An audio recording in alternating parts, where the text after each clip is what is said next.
seja muito bem-vindo. Está no ar mais um Paraná em Pauta Entrevista. No programa de hoje vamos falar de gestão e dos desafios impostos pela tecnologia e pela inteligência artificial. Nosso convidado aqui no estúdio é o escritor, jornalista e professor José Nascimento.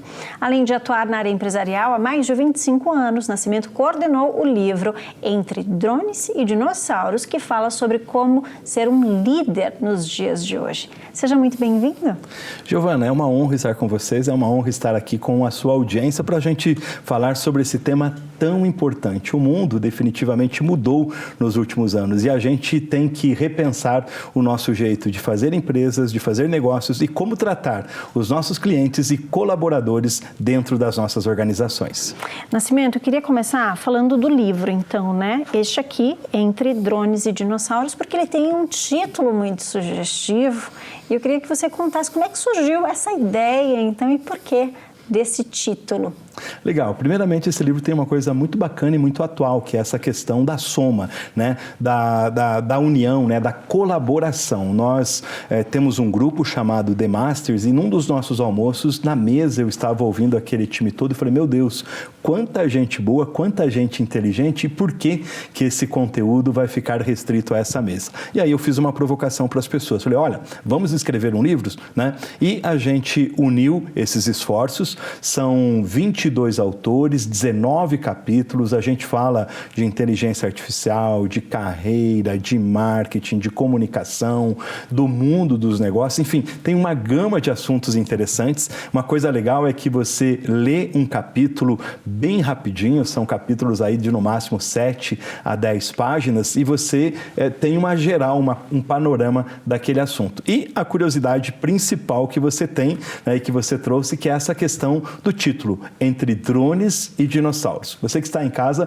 deve estar perguntando, eu sou o drone ou sou o dinossauro? Tudo depende, né? E a nossa grande sacada em relação ao livro é, não tem certo e nem errado. O que a gente quer? A gente quer fazer com que as duas esferas, as duas gerações, por exemplo, minha, né, que eu posso me considerar aí um dinossaurozinho, um 50 a mais, some com essa geração maravilhosa que está aí, que é a geração dos dinossauros. É isso que é ambidestria, né? Esse olhar, essa capacidade de você visitar o passado, estar no presente e construir o futuro. E é um desafio, né? Porque não são só gerações diferentes convivendo dentro das empresas, mas também todas elas encarando o desafio da tecnologia. O mais recente que a gente tem é a inteligência artificial. E ela já chegou com tudo dentro das empresas também, né, Nascimento? Qual que é a mudança que a gente tem principal no mercado? A inteligência artificial já está influenciando as nossas carreiras e o futuro das empresas? Com toda certeza, em uma palavra, inteligência artificial nas nossas vidas, nas nossas companhias, a palavra é irreversível. Agora, a grande provocação que eu tenho feito é a seguinte, eu digo, olha, eu não sou negacionista da inteligência artificial, eu não sou o profeta do caos da inteligência artificial, dos algoritmos, do machine learning e da tecnologia. Mas eu quero dizer o seguinte, como é que nós vamos trabalhar a modernidade, a tecnologia e a inteligência artificial a favor das pessoas? Não se trata, então, de negar, de dividir, mas de somar. Tem muita gente preocupada, olha, a inteligência artificial vai roubar o meu emprego. Gente, calma, por favor. Ao longo da história humana, a gente já teve N momentos, inúmeros fenômenos de mudança, de transformação, né, de grande aceleração e nem por isso, né, o ser humano acabou perecendo, né, ou deixando de existir. Ele sempre soube se reinventar. Se tem uma palavra que o ser humano consegue fazer ao longo da sua história é reinvenção. Então, nós estamos à frente, de novo, de uma grande oportunidade de reinvenção. E a grande questão é, como é que nós vamos fazer a inteligência artificial trabalhar a nosso favor, né? Que é o que as pessoas estão errando hoje, sabe? Como é que nós vamos fazer com que ela reduza a nossa carga de trabalho, como ela faça as tarefas braçais e operacionais e que nós levaríamos muito tempo para fazer. Nós mesmos, né? Jornalistas, né? Eu levava, por exemplo, uma manhã toda para produzir uma matéria. Gente, a criatividade humana continua continua sendo o grande diferencial. Dificilmente nós vamos ter a inteligência artificial, Machado de Assis ou Leonardo da Vinci. Elas vão lá, vão pescar, vão copiar e assim por diante. Agora, tem uma coisa da criatividade humana que ela não vai ter. Então, o que você vai fazer com a inteligência artificial, né, com os aplicativos, né, que nós temos hoje em dia? Você vai fazer com que eles trabalhem para economizar o seu esforço. Uma pesquisa, um levantamento de informações, né? E também, neste momento ainda, onde a inteligência artificial ainda não é totalmente superior à humana, você vai ser responsável pelo cheque dessas informações e dá aquela pitadinha que só você consegue. É aquele lado humano mesmo, né? E não é dominar exatamente a tecnologia, né? É fazer com que ela trabalhe a nosso favor, é levar isso no dia a dia, né, Nascimento? Extraindo melhor, né, daquilo, dessa facilidade e colocando a tua pitadinha. Esse é o segredo? É levar ali no equilíbrio mesmo. No equilíbrio. E aí uma coisa que eu queria fazer um alerta muito importante, né? A gente está sendo literalmente, em algumas profissões, bombardeados. Você tem que saber tudo sobre a inteligência artificial, sobre o ChatGPT, sobre Copilot, sobre os aplicativos, sobre as aplicações. Calma, minha gente. A grande pergunta é a seguinte: no que é que ela vai colaborar no trabalho que eu estou fazendo agora? Então faz o seguinte, foque e aprenda aquilo que está ligado intimamente ao seu trabalho.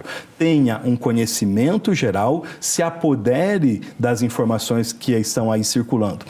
Nas minhas aulas e nas minhas palestras, eu tenho feito um alerta muito importante, dizendo o seguinte: gente, tudo aquilo que eu preparei para trazer para a palestra na semana passada já ficou velho hoje, né? Então, se você entrar nesse ritmo, você vai ficar com ansiedade, depressão e muito triste, porque você não consegue acompanhar. Então, a chave do processo é a seguinte: no que é que ela pode me ajudar com objetividade naquilo que eu estou fazendo e naquilo que eu estou executando, Giovana?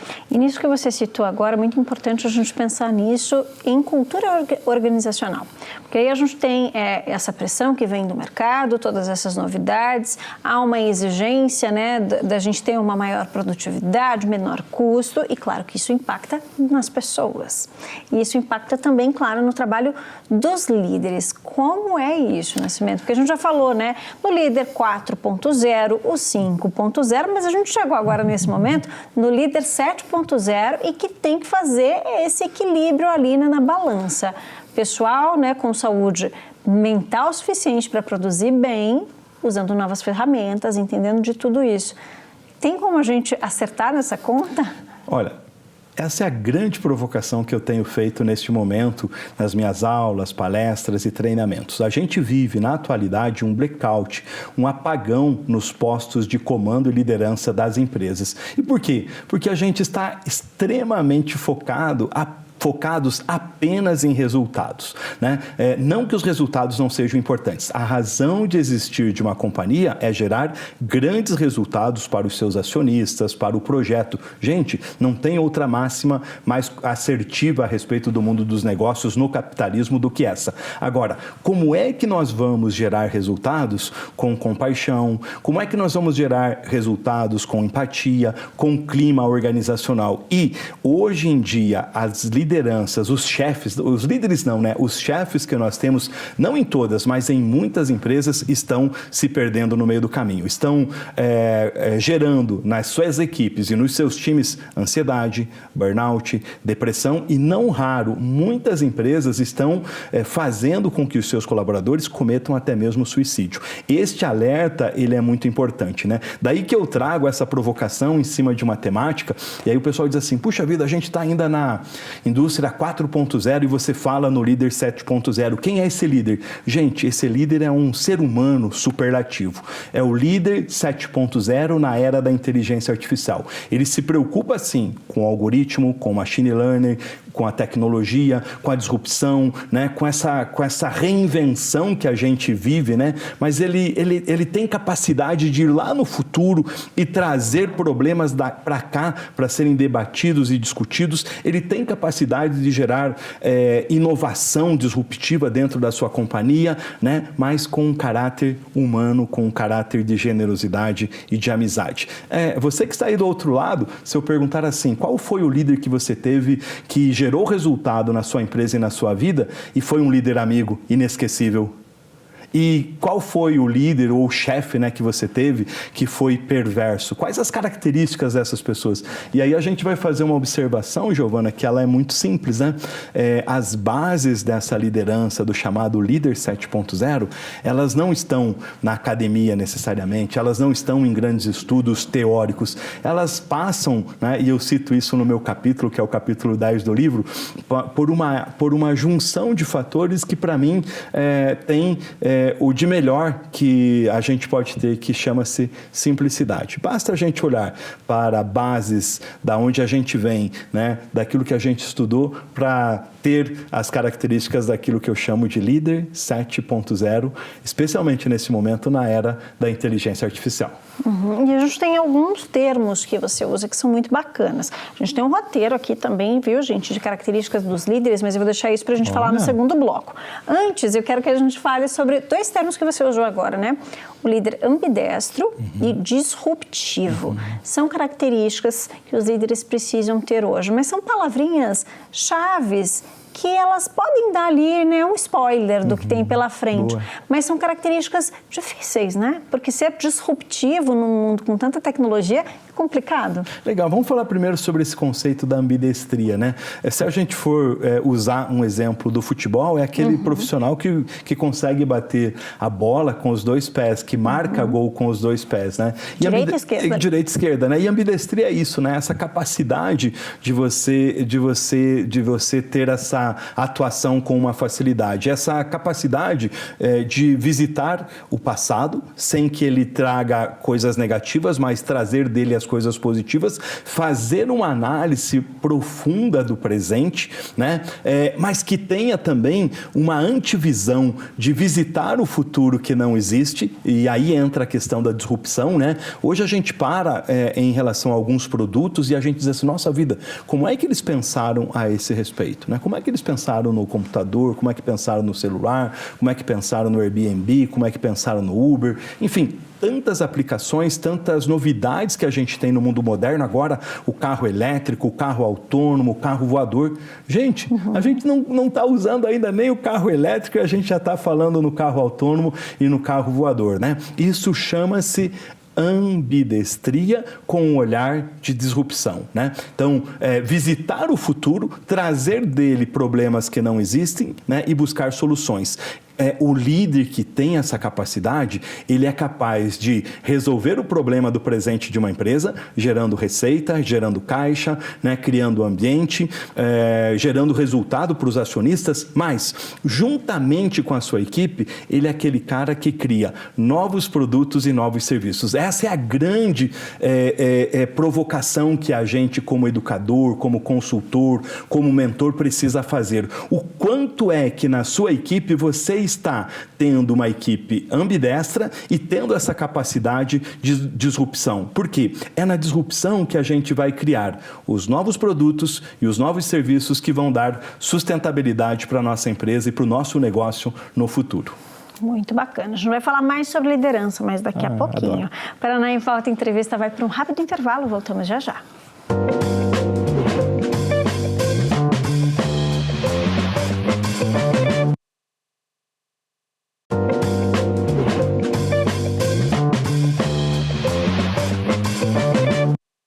Estamos de volta com Paraná em Pauta Entrevista, que hoje recebe aqui no estúdio o escritor, jornalista e também professor José Nascimento. E nosso assunto, gente, é o livro que está aqui comigo, Entre Drones e Dinossauros, que fala sobre o mercado de trabalho, liderança e os desafios que a tecnologia tem imposto aí, né, para a gente, no nosso dia a dia, principalmente no mercado de trabalho. A gente estava falando sobre liderança, não é mesmo, Nascimento? E aqui no livro, um dos capítulos que é aí, né, que você coordenou esse trabalho, tem aqui alguns itens para ser um líder 7.0. Vou até destacar aqui um pouquinho, que eu queria que você falasse um pouquinho para a gente. Já falamos que o líder precisa ser ambidestro, que ele precisa ser disruptivo, mas a gente tem aqui, né, 7 itens que podem ajudar nesse trabalho, porque são características que a gente precisa ter.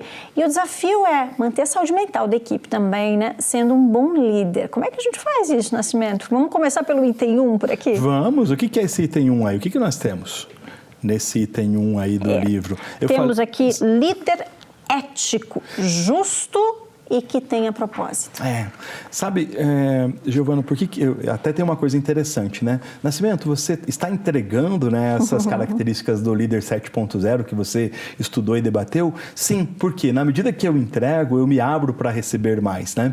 E aí tem três questões super interessantes em cada tópico que eu trago, né? Então, ético, né?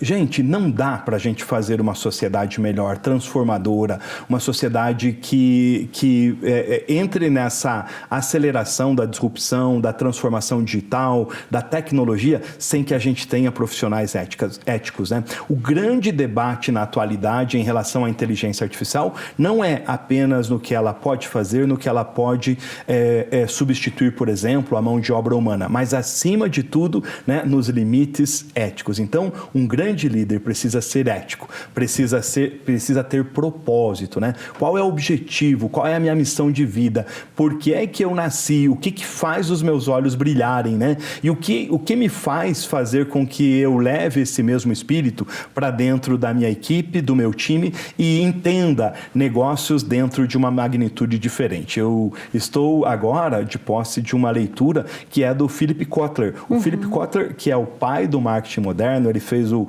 marketing 1.0 na década de 60 até chegar no marketing 6.0, né? E hoje ele está trabalhando em cima de um pilar muito importante, que é o human to human, né? Que é de pessoas para pessoas, de humanos para humanos. Então, hoje, tudo que nós formos fazer, temos que ter, sim, olhar para resultado. Temos que ter, sim, olhar para permanência, para longevidade, especialmente no mundo dos negócios. Mas olhar para o humano, olhar humano para o humano, né? O Simon Sinek, que é o homem dos porquês, ele diz o seguinte, que 100% dos clientes são pessoas, 100% dos colaboradores das empresas são pessoas. Se você entende de pessoas, naturalmente que você entende de negócio. Então, essa percepção dessa força centrada no humano, ela tem que crescer cada dia mais nas nossas mentes e nas nossas empresas. E aqui a gente tem também, né, muito importante, humilde, aprendiz e servidor. Humildade é tudo, né? No livro Mundo 6.0 que eu escrevi, eu entrevistei várias pessoas e perguntei qual é a grande característica de um líder da atualidade. E eu imaginava que alguém ia dizer o seguinte, é o líder pitbull, é o líder que bate metas, tal. E as pessoas que eu ouvi falaram sobre a questão da humildade, né? Humildade é a capacidade que você precisa ter para aprender mais, mas para compartilhar. Quando você tem essa humildade, você encontra uma liderança superlativa dentro dos negócios, dentro da sua empresa. Quando você tem uma pessoa servidora que ajuda, né, é quase bíblico, né, faz o bem sem olhar a quem, você vê que é uma pessoa diferente. Sabe aquele ser humano que você chega do lado dele e diz assim, nossa vida, essa pessoa me arrepia? Puxa vida, como essa pessoa inspira, como é bom estar ao lado dessa pessoa. Então imagine se a gente passa a ter dentro das nossas companhias, né, no board, no conselho, na direção geral, na posição de CEO, na posição de diretoria e gerência, pessoas que você diga assim, como eu gostaria de ficar mais tempo ao lado dessa pessoa? E você aí como líder, né? As pessoas estão querendo ficar perto de você? Ou tem gente que as pessoas não querem ficar perto, os liderados não querem ficar perto. Sai de fininho. Viu? Tem gente que quando o chefe sai, é demitido ou pede a conta, faz festa e bate palma, né? Então, é uma responsabilidade muito grande para a gente fazer aí uma autoavaliação de como a gente está sendo e atuando nas nossas posições de liderança. Estratégico. É muito importante. Gente, eu tenho falado de soft skills relacionadas à liderança, mas um líder precisa ter hard skills, competências técnicas e operacionais. Ele tem que dominar a área, não precisa saber tudo, mas ele precisa dominar aquele trabalho que ele faz e ser definitivamente estratégico. Então, assim, ele precisa tirar uma radiografia de como está o mercado, de como está a empresa, de como está o time, de como está a economia do seu país, por por exemplo, em se tratando de Brasil. E essa capacidade dele de ser estratégico vai fazer com que ele tenha a capacidade de desenhar um plano de curto, médio e longo prazo, usando, Giovana, todos os recursos de pessoas, de equipamentos, de mercado, enfim, estratégias de marketing que estão ao seu dispor. E aí, fazendo assim, com toda certeza, ele vai ser sucesso. A gente já falou do ambidestro, mas tem também aqui o criativo, e eu acho que isso já emenda com o sexto, que é o verdadeiro, porque tem que ter as duas coisas, tem que ser criativo, mas tem que ter a verdade ali também. Criatividade e inovação são dois pilares super importantes na atualidade. Empresas que querem ser longevas, que querem permanecer no mercado, que querem caminhar para o futuro, elas têm que ter uma capacidade de reinvenção, de renovação dos seus produtos e seus serviços. A gente tem visto, por exemplo, isso no mercado de celulares, no mercado de automóveis, quando você olha e diz assim, nossa vida, como é que eles pensaram que eu precisava dessa função? Como é que eles descobriram que isso aqui estava fazendo pauta, né? Então, essa capacidade de ser criativo e inovador, né? Agora, nos tempos de hoje, quando você traz a questão da verdade, né? Em tempos de pós-verdade, em tempos de fake news, de haters, a gente falou do mundo digital, dessa parafernália toda, né? Eu tenho dito o seguinte, que a gente vive um momento da chamada gurulândia. Você tem guru para tudo, né? No digital. Então, esse líder tem que ser verdadeiro. Por quê? Nos tempos atuais, tem gente falsificando com a verdade, mas usando um ditado muito antigo que diz o seguinte, a mentira tem perna curta, né? Então, não tem uma inverdade que se mantenha em pé por longo tempo. E a gente tem visto isso com uma facilidade muito grande hoje nas redes sociais, especialmente. Aqui no conceito tem também ESG e felicidade, mas acho que são conceitos que já estão mais difundidos aqui também, né? Eu queria partir para o outro lado, a gente falando de reputação também. Porque se a gente tem uma tecnologia mais avançada, a gente tem as redes sociais que nos unem, né? Nos deixam mais próximos da empresa, mas também nos trazem desafios. E quando a gente está falando de empresa, a gente fala de reputação e fala de gerenciamento de crise. E é pela empresa e também pelo profissional. A gente tem exemplos muito atuais disso, né? Todo mundo tem que estar atento, não é só a empresa, não, a reputação não é só da empresa, é do funcionário também, é de cada profissional. É nossa, né? Como pessoas, como executivos. Antes de sermos funcionários, colaboradores de uma organização, nós somos pessoas. E quando eu vou falar sobre esse tema, eu tenho uma frase que eu digo o seguinte, construir uma imagem, uma reputação de uma empresa, de uma pessoa, custa caro e leva tempo. Perder em tempos atuais, basta um clique numa rede social, num computador, na internet. Então, assim, essa construção passa necessariamente pela construção de uma marca pessoal, que é o chamado personal branding, né? A gente, às vezes, trabalha na construção de uma marca, de uma empresa, de um posicionamento, né? Que é o employer branding, trabalha muito na questão da construção de uma marca, de um produto, mas não é marketing pessoal, né? A gente confunde muito isso, né? Está fazendo marketing pessoal, tal pessoa é marqueteiro. Não, você precisa sim cuidar da sua marca, da sua imagem. Então, como é que você se apresenta?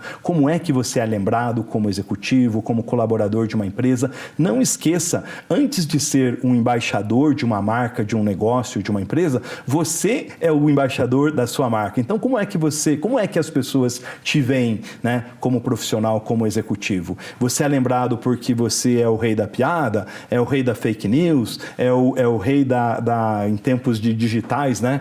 Da foto inadequada nas redes sociais? Ou você é aquele cara que as pessoas te chamam como referência, você é um mentor, você é um educador, você é um construtor? Não que você não tenha que ter a sua individualidade, né? Mas separar bem esses tempos, esses momentos da sua vida, né? Então, primeira coisa, construir imagem e reputação pessoal. Como é que você vai ser lembrado? Você precisa mandar currículo para as empresas ou as companhias estão te chamando para trabalhar, né? Você é um executivo, um profissional desejado pelo mercado? É chamado para dar aulas, é chamado para dar palestras, para participar de grupos, né, de pessoas que querem discutir e debater o seu setor? ou você é o último da lista ou nem aparece? E isso se faz com uma construção. Da mesma forma, a chamada marca empresarial e o posicionamento empresarial.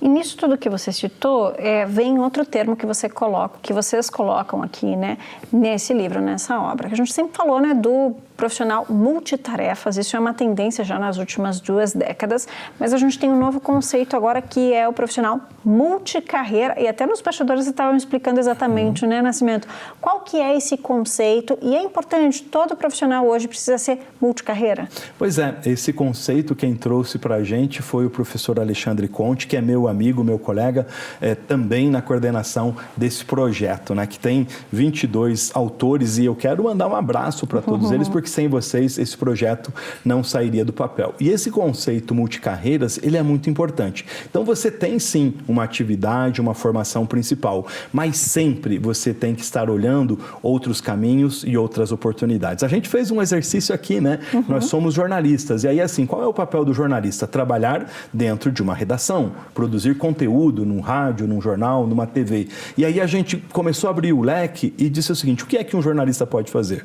Pode ser professor, pode ser mentor, pode ser gerenciador de um podcast, pode ser um consultor de gestão de crise, que a gente falou, pode ser um consultor para gerar para as pessoas um posicionamento de marca pessoal, de marca empresarial, pode fazer como eu fiz, né? Pode escrever um livro, se lançar a escrever um livro. E aí, você que está do outro lado, qual é a sua atividade? Qual é a sua profissão? E como é que você pode se tornar, né? Eu tenho usado esse conceito, né? Um verdadeiro canivete suíço. Tenho sim a minha atividade principal, mas se por um motivo ou por outro essa atividade falhar ou não der mais certo, o que é que eu posso fazer mais? Na atualidade, essa capacidade de você ser multicarreira ou um alicate suíço, ela se faz cada vez mais necessária, porque o mundo é muito rápido, muito ágil e as transformações nos pegam às vezes no contrapé. Veja o que a gente viveu, né, com a questão da pandemia, que acelerou a transformação digital, e agora mesmo com a inteligência artificial. E a gente tem muito mais aqui, ó, gente, tá? Entre drones e dinossauros, e o livro também tem inovação. Afinal, de cada capítulo tem aqui um código, né, um QR Code, também com esse conteúdo expandido em podcast. Ficou interessado? Busca nas redes sociais. Nascimento, obrigada por ter vindo até aqui, que você possa voltar trazendo essas novidades e papos tão interessantes para a gente aqui. Eu que te agradeço a todo o time do Paraná Entrevista em Pauta, e é uma honra sempre estar aqui debatendo temas tão interessantes e tão importantes para a nossa sociedade. Debater e discutir o futuro das nossas empresas é imprescindível. Paraná em Pauta Entrevista fica por aqui. Você pode ver este e outros programas no nosso canal no YouTube e conferir os nossos bastidores também nas nossas redes sociais. Muito obrigada pela sua companhia. Nos encontramos no próximo programa.